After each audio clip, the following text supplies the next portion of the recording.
Sir पे। भिंडी phone लगाई डॉक्टर को, वो बोले फिर से कूदना नहीं ऐसे।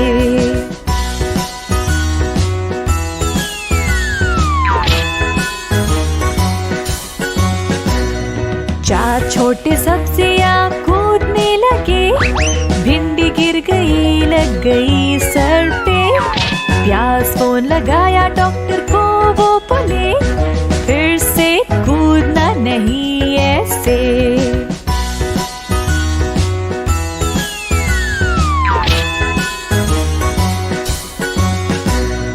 तीन छोटे सब्जियां कूदने लगे, प्याज गिर गया, लग गई सर पे।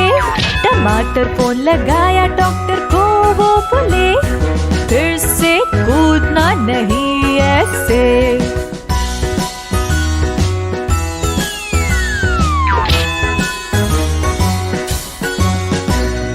दो छोटे सब्जियां कूदने लगे, टमाटर गिर गया, लग गई सर पे। मूली फोन लगाई डॉक्टर को, वो बोले फिर से कूदना नहीं ऐसे।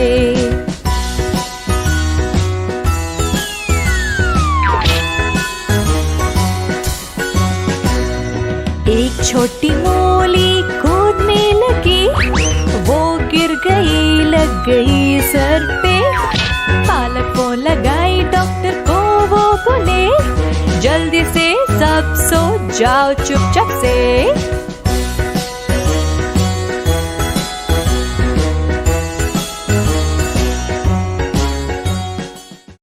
मज़ीद अच्छी वीडियोस के लिए फेम किड्स को सब्सक्राइब करें और बेल आइकॉन को क्लिक करना ना भूलें।